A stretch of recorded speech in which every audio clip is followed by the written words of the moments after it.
global operation. This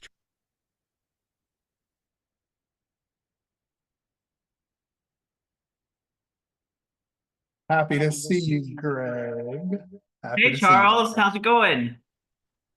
Going really well. Let me get myself up here. All right. This is exciting. I'm happy to have you on the call, my friend. This will be really cool. And, I'm happy to and be it'll here. be absolutely, it'll be you and I today. We get to do this thing all on our own. So I'm gonna kick us off. We'll get started momentarily here. We got Laurencio on the call as co-host, along with Peter. You guys can let people in the room as they come in, but I'll get us kicked off here.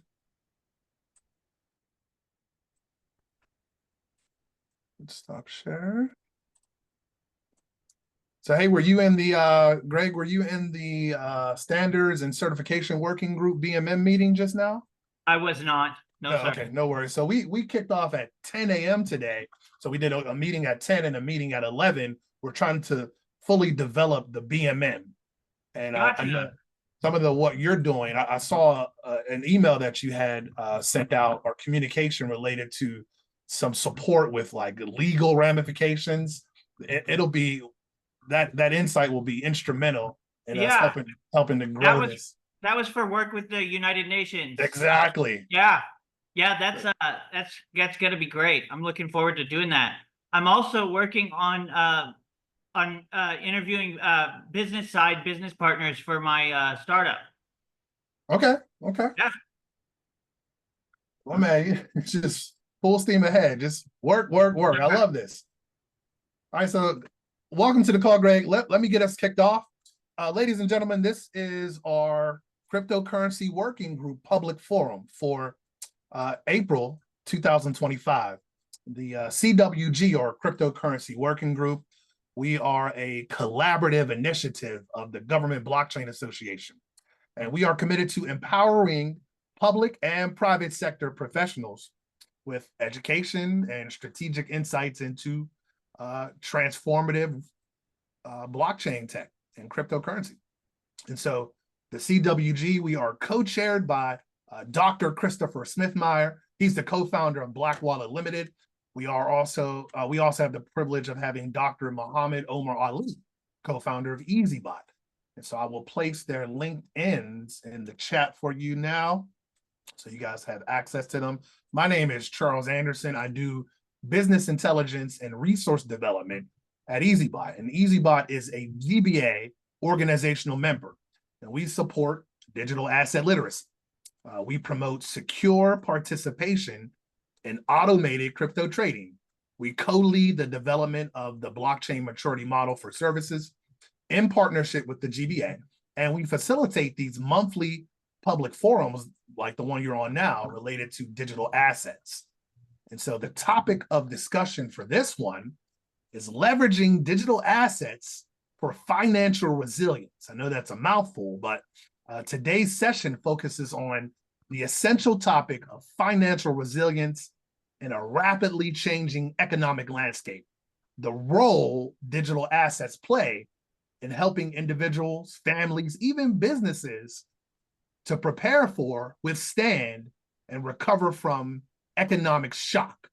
So from inflation and banking failures to sudden unemployment or even current instability or currency instability, the world has seen firsthand how fragile traditional financial systems can be.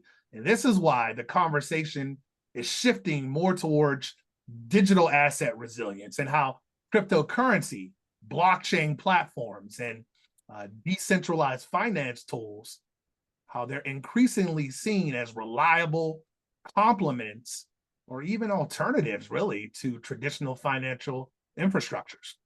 And so why does this even matter right now? Global economy is more interconnected than ever before, and also more vulnerable, right? Events in one region can rapidly have a ripple effect globally, creating financial hardships for millions, right?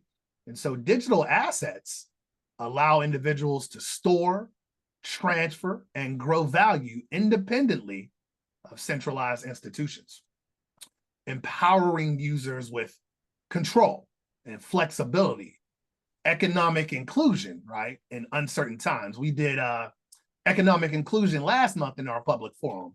And so from only 31 million global crypto users in 2017, adding on in 7 years an additional 800 million plus by close of 2024, digital asset adoption, it just continues to grow, folks, at an exponential rate. And so this movement, it reflects increasing demand for alternative, decentralized financial solutions, things that foster independence, transparency, trust, financial resilience, right? So from Bitcoin to stablecoin and automated trading tools, blockchain-based financial instruments, they're helping everyday people diversify income, hedge against inflation, and build economic safety nets with greater transparency and way more access. And so I highlight, speaking from the company I work for, I highlight EazyBot's community reinvestment program as a practical example of financial resilience in action. And so by offering no cost or reduced subscription tiers, automated trading features, educational incentives, and referral-based rewards, EazyBot helps nonprofit organizations and communities, especially those with limited access to traditional finance. We're helping to build income-generating crypto portfolios safely and securely. And so this approach, it exemplifies how blockchain-powered tools can reinvest value back into communities, promoting financial empowerment from the ground up. You got things like passive income through secure automated crypto trading. You got low barrier access with no cost trial runs. You got education-driven incentives, peer support, community-led financial literacy growth. Financial resilience, it really hinges on access. And so today we are pleased to have Greg McKeska, I hope I said his last name correctly, from the Government Blockchain Association, who's also an early adopter of Bitcoin and the CEO of NextBit Advisors. He's going to share his journey with us in leveraging cryptocurrency for long-term financial security. I mean, his expert insights, they'll expand how cryptocurrency, when paired with proper education and responsible use, how they can reduce dependency on TradFi, traditional banking, while also building lasting financial health. And so you're probably going to hear things like how digital assets can act as emergency savings tools or wealth building assets, or how cryptocurrency can act as a hedge against inflation and currency devaluation. We might talk about the role of stable coins in preserving purchasing power in volatile economies. We try to show you real world examples of individuals and businesses using blockchain to protect income. Or what are the challenges related to financial resilience, like volatility, regulation, of course, access, and lack of education. And so today's discussion, it really should reaffirm that financial resilience is not just about surviving. It's about thriving despite uncertainty.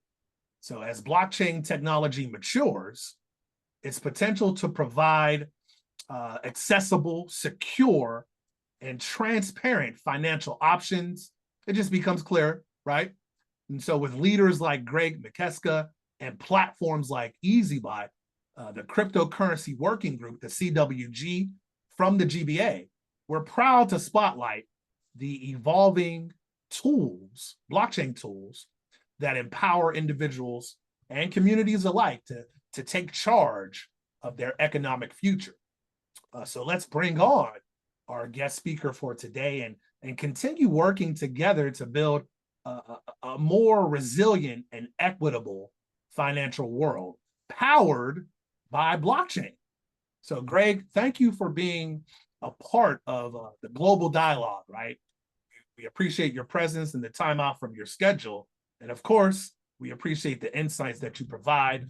Will you please, for those that are on the call or forum participants, can you tell us who you are and a little bit about the company you work for, and then jump right into your journey with cryptocurrency, with Bitcoin? We want to hear all about it. Absolutely, Charles. Thank you so much for that great introduction. My name is Greg McKeska, and I'm the CEO of NextBit Advisors. NextBit Advisors is working on education and tech support for Bitcoin for banks, businesses, and individuals alike. So we offer tech support contracts for $250 a year and $40 a month, where you can call anytime, 24 hours a day, to get some help with a transaction, or to get advice on your custody strategy or anything Bitcoin related. So I started with Bitcoin in 2010. I found an article on it online. I happened upon an article in Ars Technica is the name of the magazine, and I started investigating Bitcoin and learning about how to mine. So I mined Bitcoin during the CPU and GPU eras, and from there I started working in computer security. I worked on the Metasploit project, and after working on the Metasploit project, I started doing development on the Ethereum blockchain for a project called a Chronobank that issues tokens based on the cost of labor in various economies. From there, I got a job at KPMG, educating the firm and our clients about Bitcoin, other cryptocurrencies, how a cryptocurrency like Bitcoin could be used to back the US dollar. And I'm a firm believer that that's coming. I think that's about 8 to 15 years out. Okay. Of course, based on election cycles. And I'm a huge advocate for Bitcoin adoption, and would love to just love helping people understand Bitcoin and where the economy is going. And so I'm assuming then that you own quite a bit of Bitcoin. Yes, nice. Yes. So you and I are going to be best friends. But very exciting. And so, yes, related to then our topic today, financial resilience, leveraging digital assets related to financial resilience. What does financial resilience mean, and why is it so important, especially now? And so, from an EazyBot perspective, financial resilience is the ability to withstand and recover from economic shocks. And so, with rising inflation and unpredictable markets, it's about being prepared, not just being hopeful, right? And so, EazyBot helps people to stay profitable in any market condition, no guesswork required. But not everybody uses EazyBot. So from your perspective, what is financial resilience, and why is it so important right now? Sure. So financial resilience, as you aptly said, is the capability to respond to economic shocks and to hold on just a second. To respond to economic shocks and to spend money intelligently in a way that's that doesn't where changes in the economy don't wipe out your supply. Mm-hmm. So with regard to NextBit Advisors, from our perspective, this means holding a reasonable amount of Bitcoin, holding as much Bitcoin as you can, and but at any particular time only purchasing the amount that you can afford to purchase, so that you don't have to risk needing to sell it in response to your monetary needs at the time. Does that make sense? No, it does. Absolutely. It does. And so we look at companies like MicroStrategy that's head first diving into Right. to crypto, and we see a lot of speculation on the feasibility of doing something like that from those that may not even understand why that's what move they've made is a good move.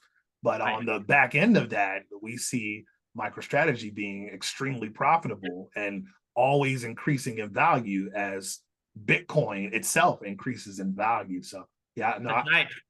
I Yeah, understand what you're saying. Go ahead. I believe that MicroStrategy is running a play of trying to develop a company that can deliver a Bitcoin dividend at some point in the future, because opportunities like the Lightning Network, Mm-hmm. allow you to get revenue from your Bitcoin holdings. And on top of that, there's a day will come when people depositing their Bitcoin at a bank stand to benefit from massive crypto credit networks that Ooh. are secured credit and give you revenue. And that's actually another company that I'm working on developing at the same time. At the same time as NextBit Advisors. That's a little bit still under wraps, but I can tell you a day is coming when you will be able to avail yourself of credit revenue and interest by holding Bitcoin. Oh, I love the sound of that. I'm very excited to see that come to fruition. So, and I don't want to assume for you, so I'll ask the question, but can crypto support retirement savings? And so we've seen a lot of people be adverse to even getting into the space. And I think we're far beyond the point where adoption is a question. It's going to happen. It's already happening. Crypto's a thing. And so the hesitancy for anyone to get into the space, we're far past that time. But from our perspective, EazyBot, absolutely, crypto can support retirement savings. We allow even small monthly contributions to grow over time through our automated trading regime. It's like setting up a side income stream that works for you around the clock. But what are your thoughts on crypto and retirement savings? Sure. So, I mean, if we're considering tokenized US dollar assets as part of that crypto ecosystem, then you're right about the inevitability. You're certainly right about the inevitability, because soon everything from the US dollar to everyday stocks and other equities are going to be tokenized and are going to become crypto assets. When it comes to Bitcoin and leveraging Bitcoin for retirement, I think we're seeing those who are closest to retirement taking the attitude, that very understandable attitude of, well, I've already got my retirement strategy figured out. There's no need to invest in this vehicle that I have minimal understanding of, and just continue to retire on my existing portfolio. That being said, there are IRAs and 401ks Right. that you can avail yourself of in the Bitcoin space, some that you can avail yourself of without even surrendering custody of the Bitcoin. Ooh. And that's very appealing to me. So there's a collaborative custody offering where your Trezor, so basically the way these collaborative custody offerings work, and this is very important. It's not, this model is not very popular with other cryptocurrencies, but with Bitcoin, this is the gold standard of how to keep your coins safely. So let's say that I have a Trezor, and let's say that I have a wife and she has a Trezor. I don't have a wife yet, but if I did, right? She has a Trezor, all right, and then your collaborative custodian, like Unchained is one of the big offerings for this. OnRamp is another one, that they have a key as well. So with let's use Unchained. They're here in Austin, where I am, as the example. So Unchained in this case cannot move the money, but they can monitor all the addresses attached to that Trezor, which is important for the retirement use case. But let me finish with collaborative custody real quick. So so you and your wife can move the money from the Trezor anytime they want, anytime you want, by doing a signature where you and her both sign it. But let's say I lost my Trezor. So my wife still has hers. Okay. Unchained has a key. So then when I get a new Trezor, she and Unchained can issue a transaction to move the money to that newly secured three-legged address set, as it were. So the application here is that you can actually do IRAs and 401ks where the Bitcoin is held in these collaborative custody arrangements, because Unchained can act as the interface between your Bitcoin and the legal ecosystem to certify that the Bitcoin has not left the 401k arrangement. Right. Very unique. Very unique. Yes, sir. Laurencio, come on in. You had a question or comment? Yeah, no, I do have a question.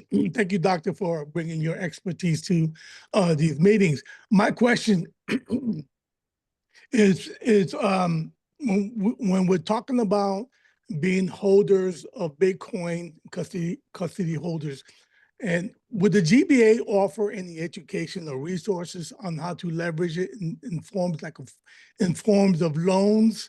That way we can still maintain our Bitcoin and still, leverage it so we can use it. Yeah, let me take that one, Greg. So not at this time. There are individuals in there, like Greg himself. He has expertise with cryptocurrency in general. There are individuals that can point you in the right direction, but the GBA itself doesn't offer that. There may be an entity inside the GBA that does just that. I haven't come across any just yet, but right now the educational resources are really dedicated towards understanding better blockchain technology, digital assets, as opposed to the ability to secure loans or get income from loans related to Bitcoin. But I'm sure someone inside the GBA knows something about it. Maybe even co-chair of the CWG, Dr. Christopher Smithmeyer, who does a lot of writing related to stable coins, tokenization, things like that. So, but good question. Yeah, Laurencio, get with me after this if you'd like. I don't know if you're on LinkedIn, Laurencio. Feel free to look me up there, or I just put my URL into the chat there. And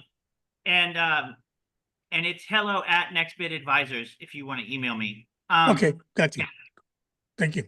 Perfect. That'll be yes, good. Education is an important offering, and I've actually had some talks with Gerard about offering the GBA side some early access to our talks and our education and our workshops. So yeah. Anyways, Charles, back to you. Absolutely. And so let's continue then with discussion on leveraging crypto for financial resilience. Let's jump to diversification and strategy. And so I think we're all on the same page. Crypto's a thing. It's not going anywhere. People are going to either get on board or they'll get left behind, kind of thing. I mean, all kinds of things related to Bitcoin and other cryptocurrencies are emerging. It's coming. It's going to be a big deal, right? And so we want to still remain safe and profitable with the use of this technology. Why do you feel diversification is an important thing? And from our perspective, diversification spreads risk and increases opportunity. And we're talking profit opportunity, right, or even mitigating loss. But EazyBot allows users to trade multiple pairs across multiple different types of exchanges, giving exposure to Bitcoin, stable coins, altcoins, all managed automatically. But from your perspective and related to this conversation, why is diversification important? So I want to be very clear about diversification here. I think that there might be some benefit to testing out other cryptocurrencies.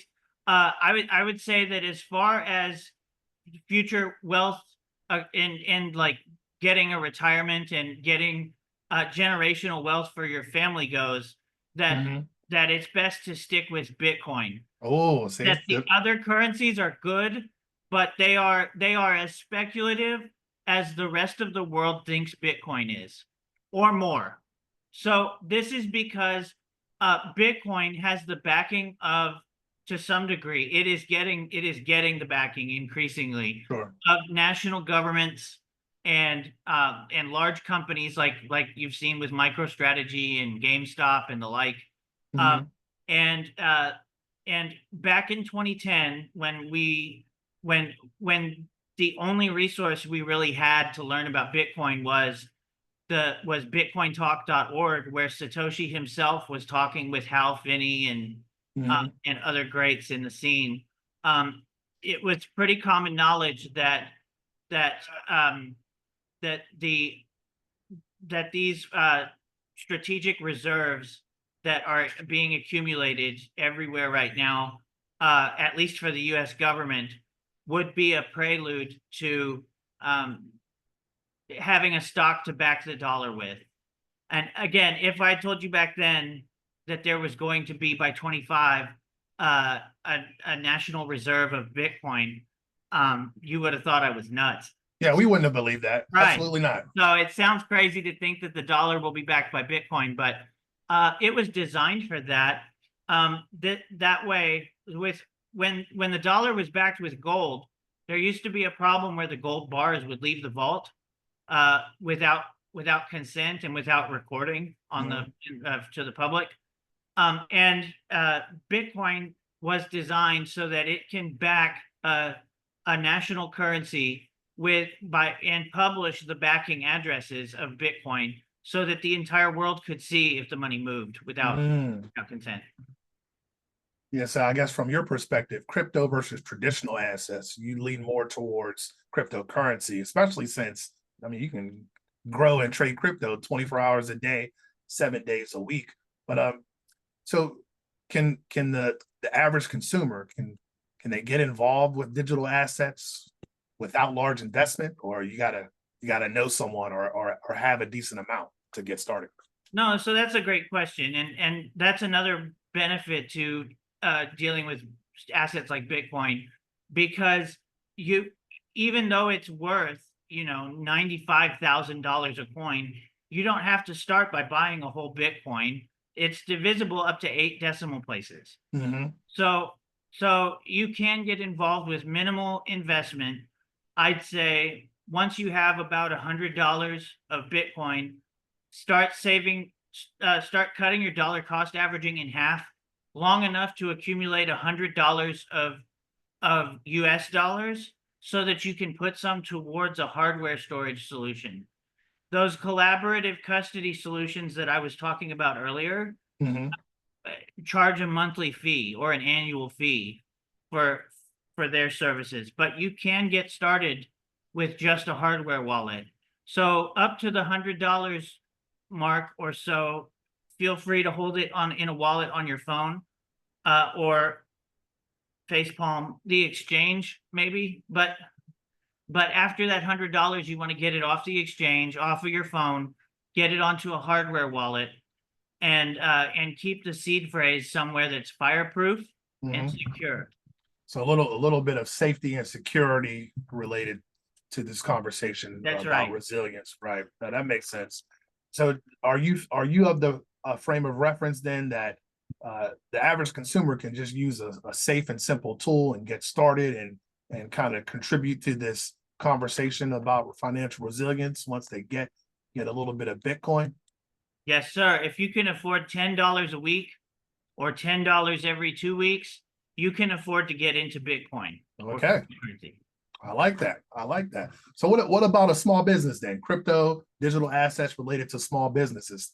Can a small business contribute to economic inclusion and financial resilience? Because we don't see I guess specifically in the US, we don't see a lot of regulation related to small businesses and corporations being involved in cryptocurrency, but we do see that happening, i.e. the example we discussed with MicroStrategy, that guy leading the charge related to businesses adopting this technology. But we don't see a lot of mom and pop shops offering that as a solution for their employees and retirement savings, or even for their customers as a form of payment.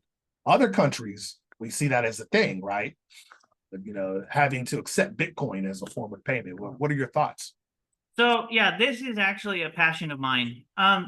That one of the reasons I think that we don't see that many small businesses get into it is we don't have one in Texas, so I'm not entirely sure about this, but I think in most states they do have a capital gains tax for the state. So I think that the businesses are worried about running afoul of those. That's a little bit of regulation that's kind of murky for business adoption. Another point is that no matter the size of the business, the employees already have an outlet that they can use if they want to receive Bitcoin as part of their payment. And it's a solution that I used for about a half a decade to a decade, called Bitwage, where you give them your bank account number and a pub key for Bitcoin. And I think they support now Ethereum and other cryptos as well.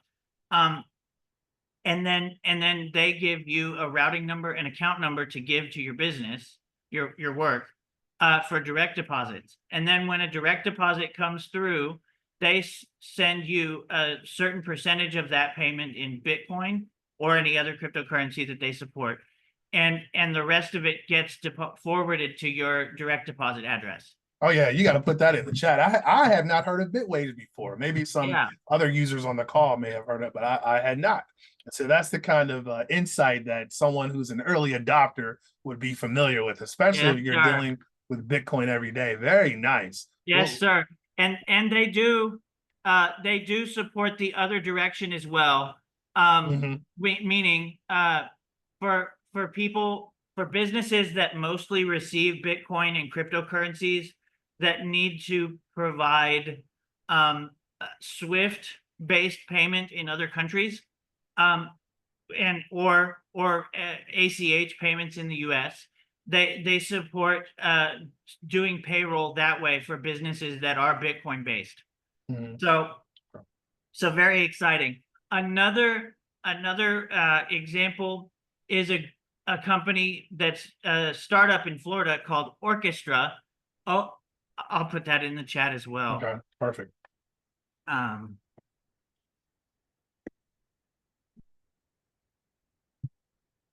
Believe that's .io. Let me check. Or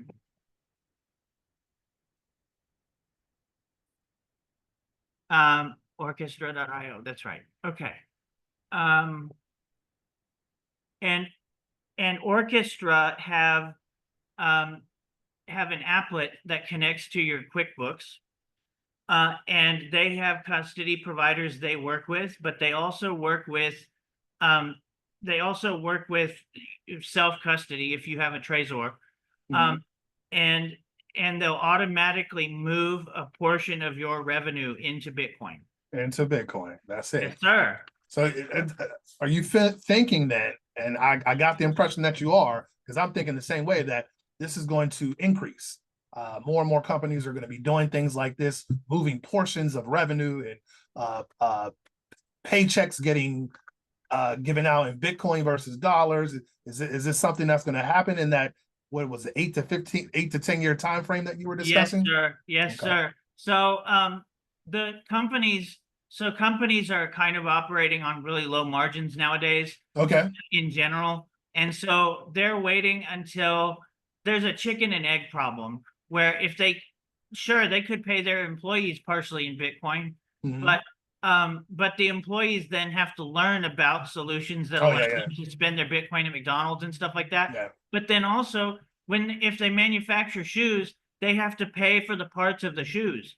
And so not having a way to pay for the parts of the shoes in Bitcoin, not being able to pay for your source materials in Bitcoin creates a problem. But this movement towards Bitcoin strategic reserves is solving that problem in real time. Now, make no mistake, with the path that we're traveling, we're not going to go straight to a world where everybody pays in Bitcoin and everybody gets paid in Bitcoin. Okay. But the national currencies are going to stick around, and but with Bitcoin backed national currencies, that provides an effective layer 2. The solution that I envision for the national dollar, the Bitcoin backed dollar rather, is it has a 1-minute block time, and would support confidential transactions in some situations. So I Okay. think they would probably trial it by only allowing government to use confidential transactions, but then eventually we'd see the ability for banks to use confidential transactions, and then it would be rolled out to the citizens. Okay. Okay. So all sorts of features, but then we'd see the national currencies becoming a layer 2 for Bitcoin. And who knows, some economies may decide to back with some economies. I think Bitcoin was designed by operatives of the US government to back the US dollar. But I also think that, other countries might try other strategies. So, and just thinking about then the average consumer, most people's introduction into blockchain technology is cryptocurrency, and then most people's understanding, or I should say, exposure to cryptocurrency is coming from exchanges like a Coinbase or a crypto.com. So, from your perspective, what should the average consumer be looking for when they're getting into crypto and these types of platforms? So I'm a brand new cryptocurrency enthusiast. I just learned about Bitcoin yesterday. I want to get some today, and I'm going to Coinbase. So what are your thoughts on what people should be looking for in these kinds of platforms? So the real, when people ask me this question, I tell them it almost doesn't matter where you buy. Just start buying as quickly as possible, because when you look at the difference in price between Coinbase and Fidelity right now, that's nowhere near the difference in price on Coinbase or Fidelity today and Coinbase or Fidelity in a year and a half. Okay. So getting them into the habit of just accumulate some. Just boom, this paycheck, boom, next paycheck, boom, next paycheck. And getting that cadence going is what really matters. The biggest thing that I'd look for is how hard do they make it to get your Bitcoin off of the exchange? And yes, it is a trade-off. I don't just mean look for the one that will send the Bitcoin out, no questions asked, because you want to be worried about fraud, right? Yeah, absolutely. You're worried about someone getting on your account and hacking you. But something where it routinely would take a week to get your Bitcoin transacted out would not be sufficient, right? So find something that works for you, and find something that helps you keep your own Bitcoin on your device. Got it. So now that I know how to get Bitcoin, and I know that I need a bit of security related to it, but I don't want to wait too long for my Bitcoin. And small businesses can start to make use of cryptocurrency, and Bitcoin reserves are popping up. And can crypto really, though, help in an emergency situation? Can crypto help during emergencies? What are your thoughts on that? Yeah, absolutely. I have had visions of churches all over the US setting up Blockstream satellite equipment, so that if the network were to go down, if the internet were to go down nationwide, that the churches would be able to turn on their satellite systems and transact Bitcoin without an internet connection. Right. So that has been an exciting vision for me. That if part of this setup would be them having generators as well. So they would become community centers where people could charge their cell phones and operate laptops. You can also send messages over the Blockstream satellite system. So that's a very attractive option to me. For the well-prepared, and I think the most prepared individuals for emergencies, I don't know, for some reason, emergency always just seems to conjure up the grid going down. Yeah, right. Yeah, if you're talking about financial emergencies, Financial, yeah. absolutely, Bitcoin would excel. If there's a structural emergency, you do want to have some gold laying around. Understood. Yeah, good distinction. Yeah, so I think the most prepared individuals will also have gold. I'm told by people that I would consider authoritative on this, that if there were something like, let's think about a worst case scenario, Yellowstone erupts and it causes havoc all over the continental US, that grocery stores would indeed learn how to negotiate gold bullion and silver bullion relatively quickly, because they've got food that's going to expire, and they realize that the payment systems being down means that those types of instruments are really the only option. Gotcha. But I think in those similar situations that that Bitcoin would still excel if there's network access or Blockstream satellite access in those situations. Perfect. So then getting off of things like tools, platforms, access, emergencies, let's talk about risks and rewards and real world impact. Okay. Yes. What are some of the common mistakes that you find with people trying to get into digital assets with crypto investing? What are some of these common mistakes? And we're bringing to the forefront the years of experience that you have. Is 15 years now that you've been dealing with cryptocurrency, and you've seen evolution of cryptocurrency into this whole digital asset foray that's being used now. And I'm sure you've come across a lot of different user mistakes, pitfalls that people can avoid. But what have you seen? Yes, sir. Always, when you transact, be sure and check all the transaction details on your hardware device. Don't just rely on, this transaction is one that I trust. So like, I know who I'm sending to, so I'm just going to click confirm.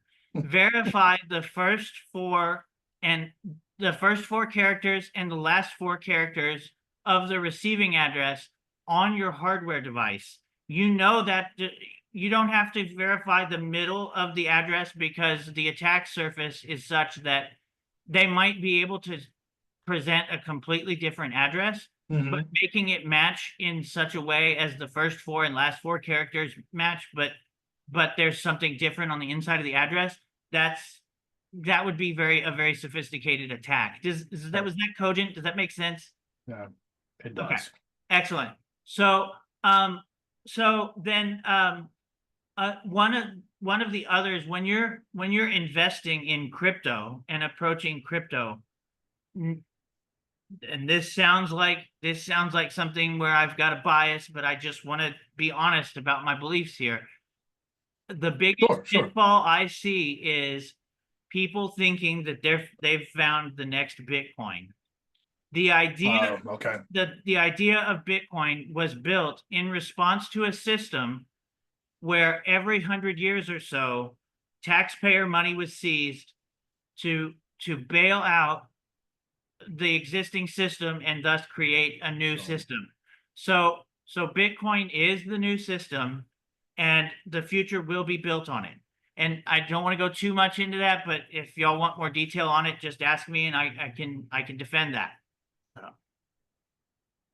Yeah, so we're not talking about the Trump coin replacing Bitcoin, but we've seen on the various exchanges that report the data that Bitcoin always has the largest market cap, if not the largest trade volume. We know like the stable coin USDT will have a significantly higher trade volume, but we see market cap of Bitcoin always at the top. So I have no doubt in my mind that you are 100% correct. Yes, with sir. reference to that. Bitcoin is going to remain what Bitcoin is today. And you brought up two really good points there. Well, number one, with Trump coin, I love President Trump, but meme coins are another big pitfall. Yeah, yeah. Yeah. So the other cryptocurrencies in the early days, there were, Litecoin, Mhm. Amber Coin, Ethereum, Dash, which what originally was called Dark Coin, I think, as a complement to Litecoin. But Zcash was another one. These are all what we would call I don't know if utility token is the right term, but these are all consensus level tokens, meaning they've invented a new way to do consensus. Amber Coin being a notable exception. Amber Coin was the first crypto that was actually backed by a natural resource called Amber. Okay. Yeah, but all the coins like Dash, Zcash, Litecoin, and others were consensus level coins, meaning they were providing experimental experience to the ecosystem of what works at the consensus level and what doesn't. Now we've got blockchains out there where it's trivial to tokenize any new name. Right, right. Yeah, without respect for some people call it tokenomics, some people call it crypto economics. And I think that you ignore the crypto economics of something at your own peril. If your organization, if the cryptocurrency you're looking at has an organization that could decide to change the supply parameters of the crypto, that coin basically has bad tokenomics. With Bitcoin, you cannot change the supply cap. In order to change the supply cap, you have to create a completely new currency and convince all the people who hold the old currency to move to the new chain, and that's not going to happen. It's not going to happen. That's right. right. So if they have the software, if they have the logistical support for things that change the fundamental parameters within the existing blockchain, that is a critical flaw. So that was that, and then there was something else that you brought up after the meme coin thing. I talked about the volume, transaction volume of stable coins like USDT. Yes. So again, everything is going to tokenize, including the US dollar. Okay. So the way that my mind map sees what's going on, when I worked at KPMG, I wrote a report about how Bitcoin will back the US dollar and what will happen to banks along the way. We all bought Trezors in the early days from an advertisement that said, be your own central bank. Okay. Right? So, or be your own bank, right? Well, what happens to the banks in a world where that happens, right? Not something very good, right? Well, turns out everybody needs a bank. Maybe not every single person, but every economy needs a bank. And this goes to nonprofit organizations. This goes to companies. This goes to how do you make darn sure, if you consider collaborative custody like Unchained to be a bank, then how do you make sure that quantum computing can't take your Bitcoins away? Everybody needs someone they can trust. Almost everybody needs someone they can trust. So banks are very much part and parcel of what's happening. And the end that they've seen now is that banks everywhere, from Wells Fargo to Main Street Bank, are going to start functioning as Bitcoin exchanges. Bitcoin exchanges now are seeking certification as banks like Kraken is a SPDI, a special purpose depository institution, which is a fancy name for a bank that has to keep 100% reserves. They're not Okay. allowed to make loans. Um, and now Coinbase, I think, is also pursuing the more traditional route towards bank certification. But at the same time, banks like Chase are developing ways to hold USDT and Circle and Bitcoin, and they'll become a place where you take your tether and you deposit your tether and you withdraw your Bitcoin. Wow. So, yes, sir. So, this is simply a way to get the banks to develop technologies to deal with a tokenized US dollar. Because if we just told them, well, in 10 or 20 years, the US is going to release its own dollar token and wipe out Tether and Circle, and then people really will be able to be their own bank. They just wouldn't develop the technology to be compatible with it. There would just be more and more resistance. So this is a dynamic that's enabling the banks to participate and understand a role for themselves in the meantime while these new technologies are developed and adopted. It sounds like then no matter how we slice it, people are going to be forced into using digital assets. Blockchain technology is going to be a thing where you have to make use of it at some point. That's right.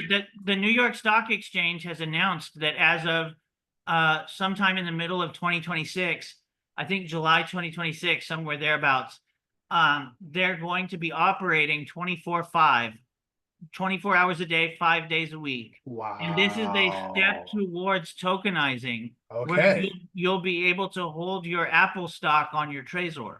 Okay. Okay. So then we talk about like the role that crypto is going to play in financial planning. I mean, it sounds like as fiat currencies fluctuate, crypto will become a core part of things like retirement and savings and business strategy, investing, trading. What are your thoughts then right now about the role that crypto is going to play in financial planning versus that 15 to 20 years from now? I think that so we've seen the industry sprout up as quickly as it has because it makes it trivial to spin up. This is the same force that created meme coins, but it's also the same force that created things like Amber Coin that were really special. In that hold on, it's asking me a question here. Okay. In that it made it trivial with respect to costs and time to spin up something new and exciting that's experimental. So it spun up, it made it easy to spawn experiment after experiment of things and find out, oh, this worked, oh, this didn't work, oh, this worked, oh, this didn't work. And it allows people who are sort of architects, people like Elon in mindset, right? He comes to mind, of like Adam Back, Samson Mao, to see what works and what doesn't, so that they can architect the next generation even better. Now, we're going to see the best parts of all these technologies come together in stocks and other equities, and other asset types. I know I sort of leaned on the technical side there. I don't know if I answered the question completely. Feel free to bring me back around if you need more insight on that. Yeah, no worries. Yeah, I get the sense then that you're of the frame of reference, and I think we discussed it a little earlier that this technology, cryptocurrency, and tokenization of assets, it's going to be the main thoroughfare by which the average consumer is going to have access to resources, financial resources. And so I think from the premise of financial resilience, it's best that people start paying attention now before it's too late. They need to start accumulating this asset type, at least Bitcoin, so that they can remain financially resilient. Because we're probably going to see market collapses or failures, we're probably going to see volatility. We're probably going to see inflation. And if you have this asset class, you can protect yourself against that kind of stuff, against traditional markets. I get the frame of reference, frame of thought from my experience that TradFi it's really failed the average American. We got people who are underprepared for retirement with their 401ks and their S&P 500 investments. We got people that are still working past retirement age. And if they just had access to this resource, this Bitcoin, this crypto back in 2010, right, their 2025 would probably be much better in the form of, in terms of financial resilience. And so conclusion here, we got to get on board with this Bitcoin thing. And Yes, if sir. if we're already on board, we got to start accumulating more of it, because Yes, sir. the ticket, right? That's This is the access that we're talking about to help improve that economic inclusion, that financial resilience. But That's right. And you know, I would also say that I've been hearing from big players like Michael Saylor, for instance, okay, that one of the biggest impacts of Bitcoin on our financial system is that it's going to allow the demonetization of housing and of gold. Now, the people say, well, gold is, you know, sacred. It's the risk-off asset for the ages, right? Well, the reason that gold needs to be demonetized is that there's a tremendous risk of certain countries, like China maybe, to use it as an asset that's on their books and then cannibalize it to build, cannibalize what's on their books to build computers faster. The big problem with the monetization of housing is people who have lived in San Francisco all their lives, having their property become so expensive that even though they own it free and clear, they can't afford the property taxes on it. So they have to move out. And then the property gets bought by a massive corporation that's raising rents even faster than inflation. So in that way, Bitcoin will allow the demonetization of these assets, because these were assets that people bought so that their money, they bought with extra money with their savings, so that their savings didn't lose value with inflation. And Bitcoin becomes the alternative asset that they can put their money into, because we have perfect knowledge. And now this is the important difference between Bitcoin and all the other currencies. okay, Perfect knowledge of how much Bitcoin exists between now and the heat death of the universe at a resolution of 10 minutes. So at every 10 minutes, you know exactly how much Bitcoin will exist. So, and that's not something we have with any other asset. Yeah, the Bitcoin network is massive. Yes, sir. So, come on in. Looks like Laurencio had his hand raised. Yeah, come on Yes, in, hi. Laurencio. Yeah, a lot of discussion about centralized finance. What are your thoughts, and how do you reconcile DeFi in this whole scheme of centralized finance? So DeFi is a great idea with the best of intentions that often underdelivers for the same reason that TradFi has underdelivered. I don't want to label all of DeFi as a failure. There is some very important parts of economic resilience, like the ability to use your Bitcoin to collateralize a loan, that actually is the reason that Bitcoin reserves are tenable for large businesses like GameStop. And that's part of the DeFi ecosystem. But DeFi is just that. It's just a label. So yeah, DeFi is just a label. I would say go with the projects that are exciting to you, that are inspirational to you, and definitely stick, if possible, to the projects that involve Bitcoin, because the reason that these projects grow so quickly is that these people are able to print their own money. So if you can take any project that mints its own coin, you really can just accept Bitcoin and use Bitcoin to do the same thing. The only difference is there's not quite as much money for the developer in that. So, so there you have it. That's the difference between classical Bitcoin systems and new DeFi systems. And Laurencio, I'll give you a different, well, not a different, another point. I'm in agreement with Greg. I'm also in agreement with Dr. Christopher Smithmeyer. You may be familiar with him, or you've heard his name before, related to the cryptocurrency working group coming out of the GBA. He mentions that there's really only ever been one decentralized exchange in existence, Uniswap, the original one, before it got shut down and taken over. But his basic premise that DeFi really doesn't exist. There's really no decentralized exchange ever, because at some point somebody owns something. So you gotta take that for what it's worth. Dr. Christopher Smithmeyer is telling you that same thing that Greg's saying. DeFi is just a label; it doesn't exist. So Okay, more like a fairy tale then. That's right. Okay. On that note, there is a technology that is completely decentralized. Just to respond to what Charles pointed out, that's going to take root as soon as these stable coins happen. So one of the prophecies from my work at KPMG when discussing hyper Bitcoinization and the process of Bitcoin eating the rest of the economy was that central bank digital currencies and stable coins and the like will only be more efficient on-ramps for Bitcoin.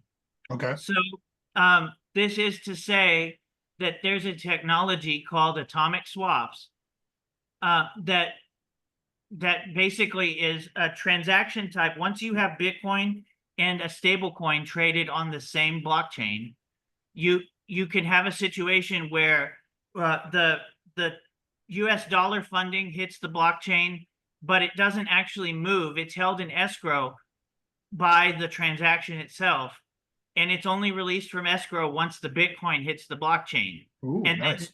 then the exchange is spontaneous. Now, the part that's centralized in this, there's always centralization somewhere, because otherwise you're asking for telepathy. You have to have centralization around the order book, which is the place where people post the price that they're willing to pay.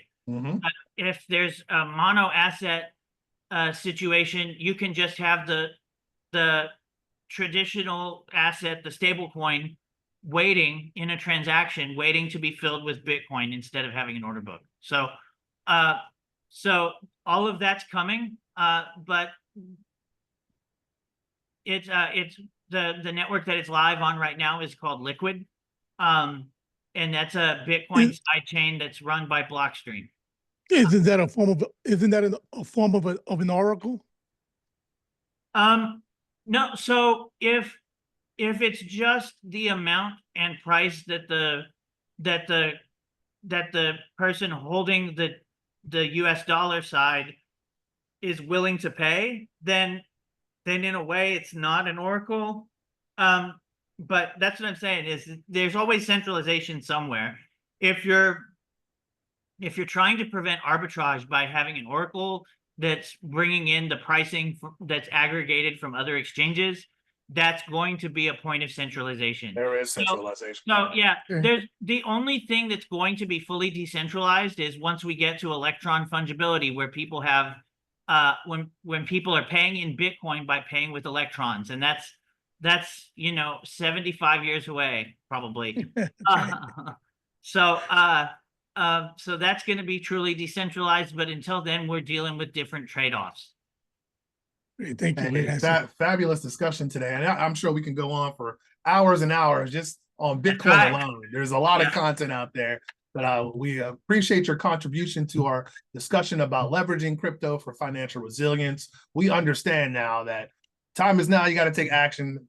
It's important to get some Bitcoin at least, so we get Yes, that. sir. We're looking forward to more of the work that you're doing with the GBA, and we hope to see you on the EazyBot side of the house. So my last question is, hey, when are you joining us? When are you joining EazyBot, Greg?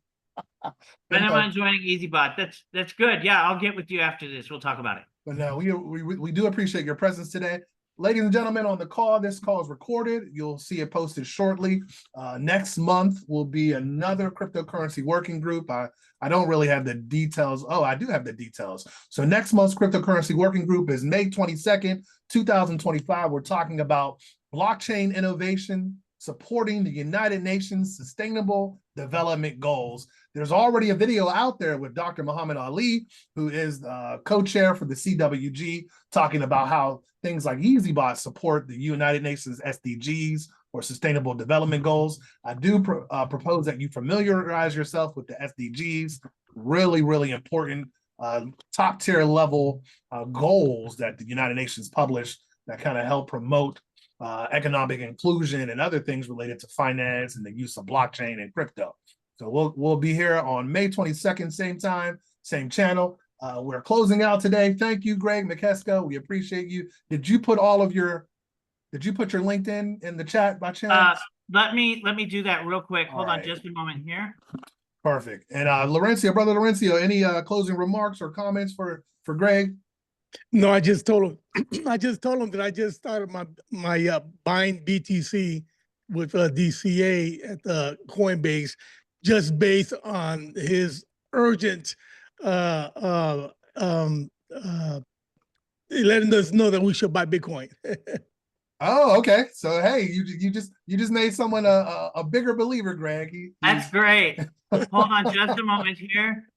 Perfect. All right. So I put my LinkedIn there, and I put a link to my article, to one of my articles that I have on LinkedIn. It's endgame.nextbitadvisors.com.